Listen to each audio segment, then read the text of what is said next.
एक रिवायत के मुताबिक शेख अब्दुल कादिर जिलानी रहमतुल्लाह अलैह एक दिन दीन इस्लाम की दावत और नसीहत के लिए दूर दराज इलाके की तरफ रवाना हुए। आपके हाथ में एक बहुत खास लाठी थी जिसका राज कोई नहीं जानता था। एक शागिर्द आपके साथ था और दोनों पैदल ही इस लंबे सफर पर निकले। इस सफर का मकसद भटके हुए दिलों को हिदायत का रास्ता दिखाना और जरूरतमंदों की मदद करना था। चलते चलते आप एक ऐसी सुनसान वादी में पहुंचे जहां न कोई दरख्त था न हरियाली। जमीन बिल्कुल बंजर और सूखी थी, जैसे वहां कुछ भी उग नहीं सकता। लेकिन हैरत की बात यह थी कि उस वीरान इलाके में सिर्फ एक अकेला दरख्त खड़ा था, एक बड़ा पीपल का दरख्त जिसकी जड़ें जमीन से बाहर निकली हुई थीं। वह सूखा और बेजान लग रहा था, फिर भी गिरा नहीं था। उसके पास सूखी लकड़ियां भी पड़ी थीं, लेकिन वह मानो किसी मजबूत इंसान की तरह उसी जगह टिका हुआ था, पर कोई उसे हिला नहीं पाया।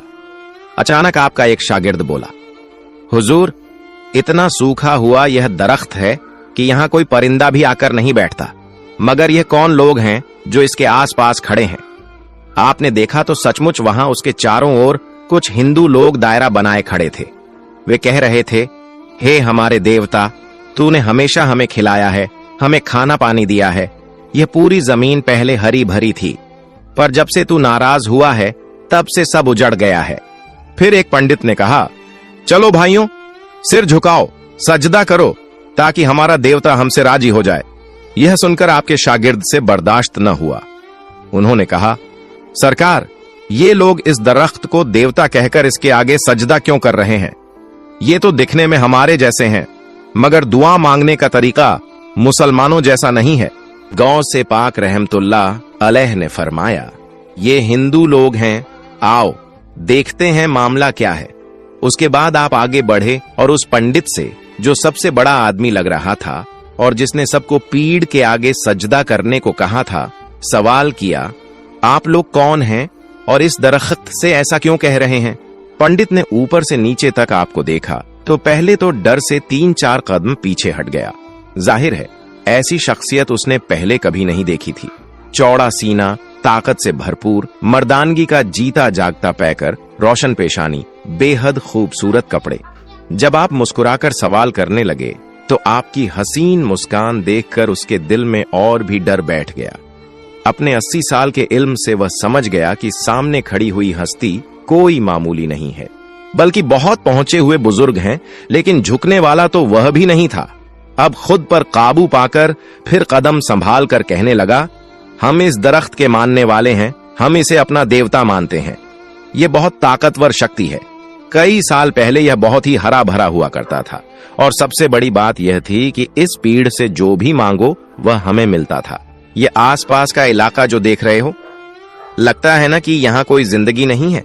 यहाँ पहले लोग रहते थे, हर नस्ल के परिंदे थे, जानवर भी थे, और हमारे घर भी यहीं बसे हुए थे। हमारे बड़ों ने अपनी जिंदगी यहीं से शुरू की थी, किसी चीज की कमी नहीं थी। हमें इस पेड़ की वजह से खुशहाली ही खुशहाली थी।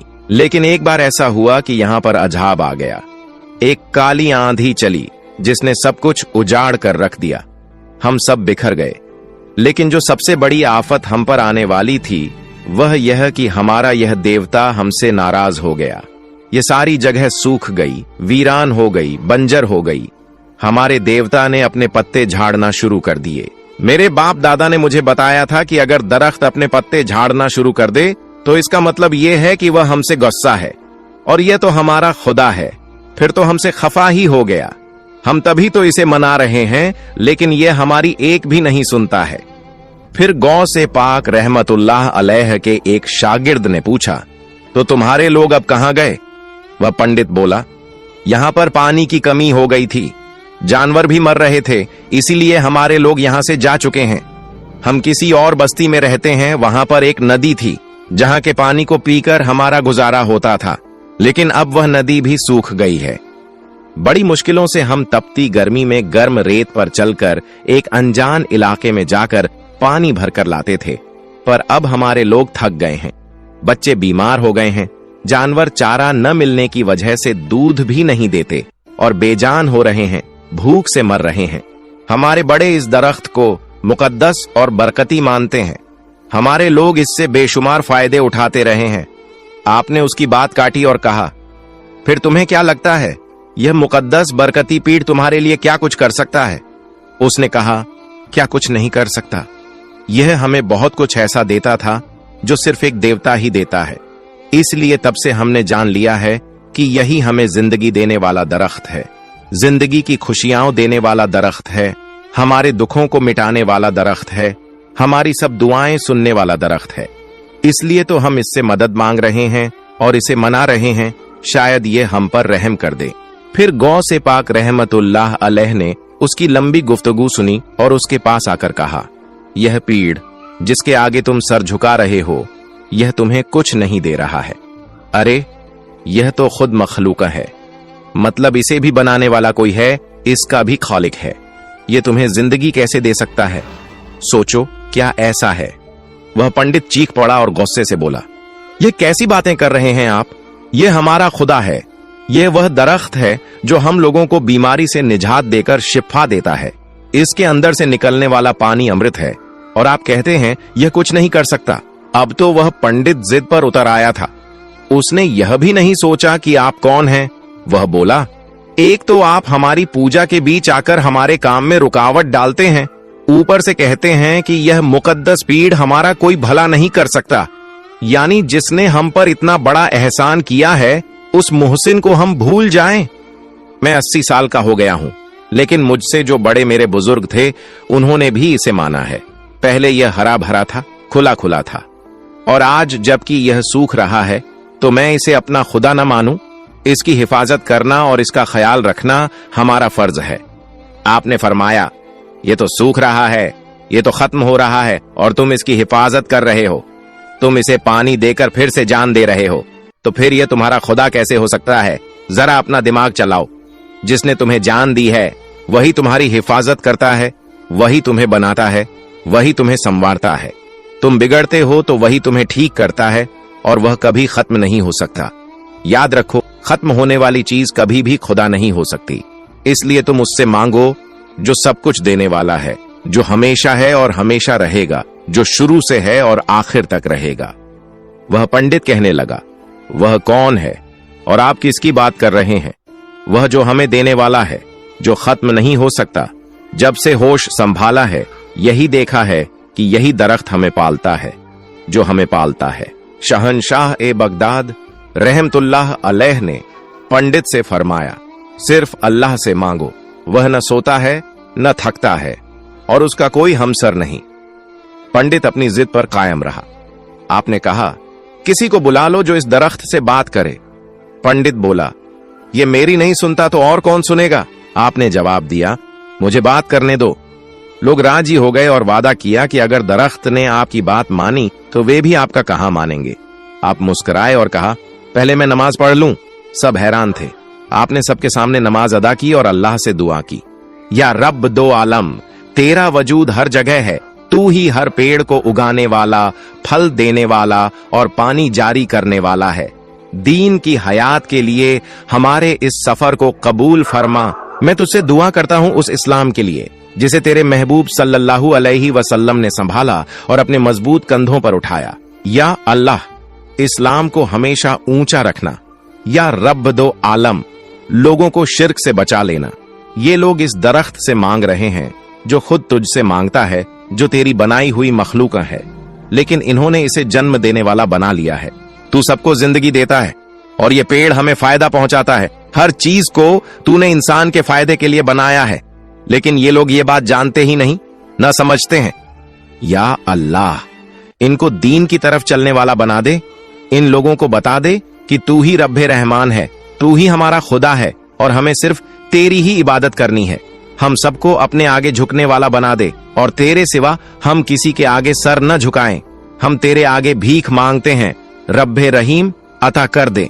फिर आप उठे और पंडित से कहा, गौर से देखो, मैंने किससे मांगा? पंडित बोला, मुझे कोई नजर तो नहीं आ रहा। आपने इस दरख्त से ही मांगा होगा। हम भी तो इसी तरह इससे ही कह रहे हैं। आपने फरमाया, मैं उस एक रब से मांग रहा हूं जो सबका पालनहार है, जिसका कोई शरीक नहीं, जो सबको पैदा करने वाला है। पंडित हठधर्मी बना रहा और तंज करके बोला, क्या आप कोई जादू दिखाना चाहते हैं? आपने उसकी बात को नजरअंदाज कर लोगों से कहा, क्या तुम चाहते हो कि तुम्हारे गांव की नदी फिर बहने लगे? यह करिश्मा मेरा नहीं, रब का होगा। मैं तो उसके हुक्म से तुम्हारी मदद के लिए हूं। प्यासे और परेशान लोग बोले, जी हां, आप जो चाहें करें, बस हमारी उलझन सुलझा दें। इन हिंदुओं की बातें सुनकर आपके दिल में इंसानियत का जज्बा जागा। आपके हाथ में जो लाठी थी, उससे आपने इलाही कलाम पढ़ते हुए उस सूखे बेजान नाकारा पेड़ की तरफ इशारा किया। उस लाठी से ऐसी नूरानी रोशनी फूटी कि वहां खड़े सभी पुजारी हैरान रह गए। यह कौन सा जादू देख लिया हमने? सिर्फ इशारे से, बिना कुछ कहे, नूर की किरण पड़ते ही वह पेड़ ऐसा हरा भरा हो गया जैसे कभी सूखा था ही नहीं।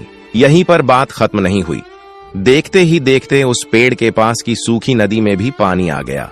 पानी की धारा पेड़ के करीब से निकलने लगी, साफ, शफाफ और मीठा पानी। सभी पुजारी यह देखकर समझ ही नहीं पा रहे थे कि यह क्या हुआ।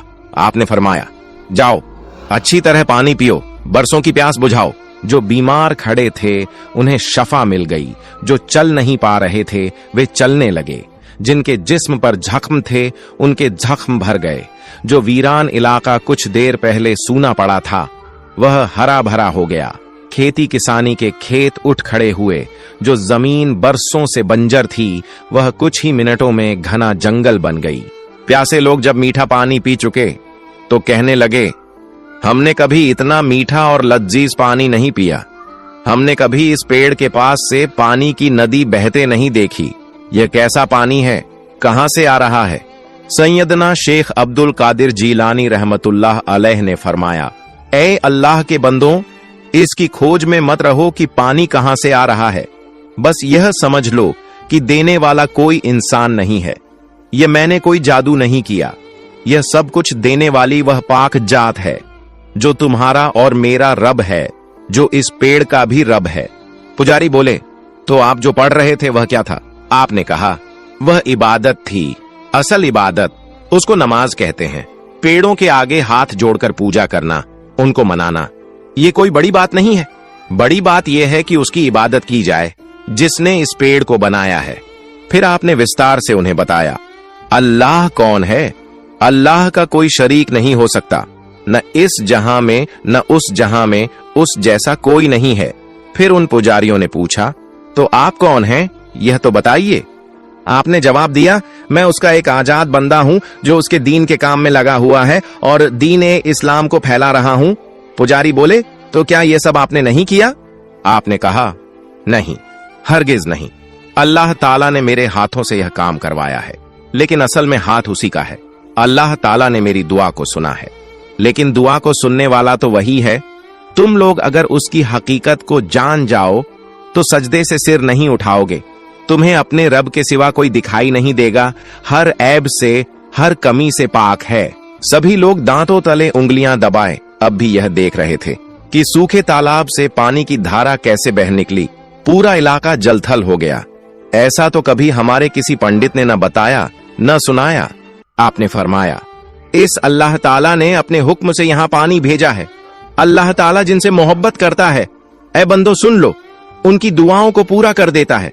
तो मेरे साथियों, यहां खड़े होकर इस पेड़ से मत कहो कि हमें पानी दे, हमारी प्यास बुझा दे। उसे देने वाला भी अल्लाह ताला है, उस पर सब्जी उगाने वाला भी अल्लाह ताला है, उसके करीब सूखी नदी से पानी चलाने वाला भी अल्लाह ताला है, इस जमीन को सीराब करने वाला भी अल्लाह ताला है, जर्रे जर्रे को बनाने वाला भी वही है।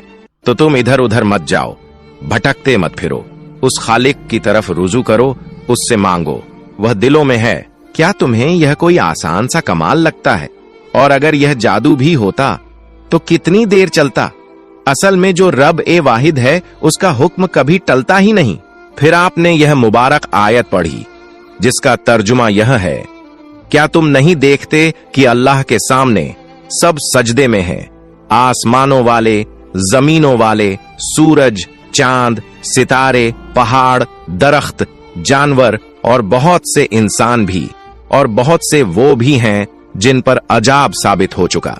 तो तुम चाहोगे कि तुम भी अजाब वालों में हो जाओ? अगर अजाब से बचना चाहते हो तो उस रब की राह अपना लो। सजदा सिर्फ उसके सामने किया जाता है, किसी और वस्तु को, किसी और चीज को सजदा जायज नहीं। अरे इंसान, तू कुछ भी नहीं, किस गंदे पानी से बना है। फिर भी अल्लाह ताला ने तुझ पर एहसान किए हैं। कभी अंबिया दिए, कभी अहले बैत, कभी सहाबा, तो कभी औलिया अल्लाह दे दिए। लेकिन यह कमअक्ल इंसान समझता है कि सब कुछ मेरी वजह से है। वह बूढ़ा पंडित वहीं खड़ा यह सब देख रहा था। वह यह सब होते हुए देख रहा था। वह पीछे हटकर वहां से जाने लगा। तब हजरत सैयदना शेख अब्दुल कादिर जिलानी रहमतुल्लाह अलैह ने फरमाया, कहां जाते हो तुम? जहां जहां जाओगे वहां वहां यह पानी की नदी तुम्हारे पीछे पीछे जाएगी, और देखना तुम अपने पूरे गांव तक पानी की यह धारा बहती देखोगे। बल्कि जाकर देखो, अब वहां की सूखी नदियां भी अल्लाह ताला की हम्द बयान करती हुई जिक्र ए इलाही में डूबी हुई बह रही होंगी। आपकी यह बात सुनकर वह बूढ़ा पंडित तेज कदमों से अपने गांव की ओर चल पड़ा। आपने अपने साथी को इशारा किया, चलो हम भी उसके पीछे चलें। दरख्त के करीब से बहती वह पानी की धारा आपके साथ साथ थी। आप भी उसी के किनारे किनारे गांव की तरफ बढ़े।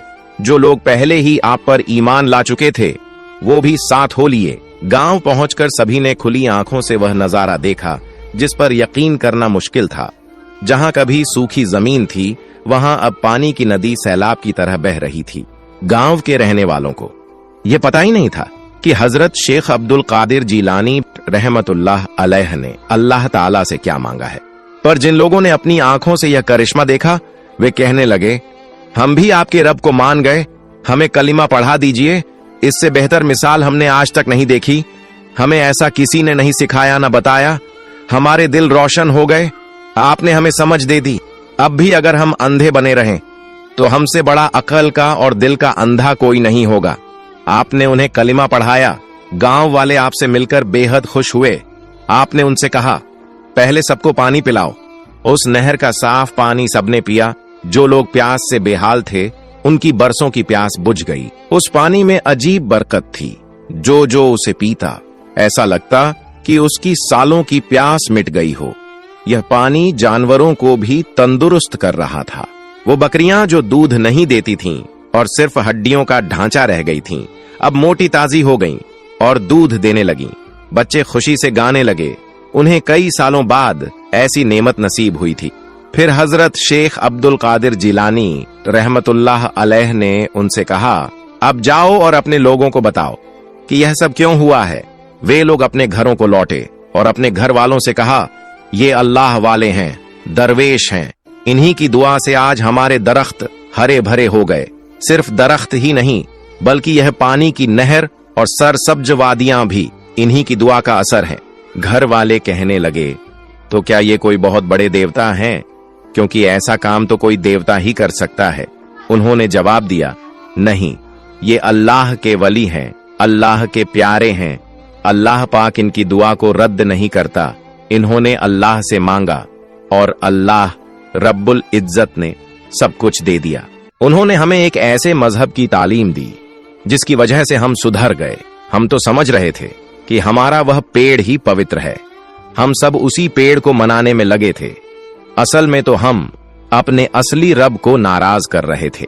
फिर उसी अल्लाह ने अपने प्यारे वली को हमारे पास भेजा और उन्होंने हमें सिखाया कि इस दीनी तालीम में किसी का दिल नहीं तोड़ा जाता बल्कि दिलों को जोड़ा जाता है।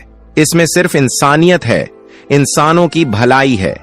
हमने उनके अमल से यही सीखा कि वे हमें जानते तक नहीं थे। फिर भी उन्होंने हमारी सबसे बड़ी मुश्किल को आसान किया। उनकी मीठी जबान और हसीन लहजे ने हमें मजबूर कर दिया कि हम भी कलिमा पढ़कर मुसलमान हो जाएं। अब हमें समझ आ गया कि जिंदगी का असली मकसद औरों के काम आना है, तो तुम लोग भी उनके दीन को अपना लो। गांव वालों की यह गवाही सुनकर बाकी लोगों के दिल से भी जिद उतर गई। सबने वादा किया कि अब आगे से किसी चीज की पूजा नहीं करेंगे, किसी को अपना खालिक मालिक खुदा नहीं मानेंगे सिवाय अल्लाह ताला के। अब वह बूढ़ा पंडित जब कुछ न कर पाया तो उसने अपनी आंखों से आपकी सच्चाई देखी और सजदे में चला गया।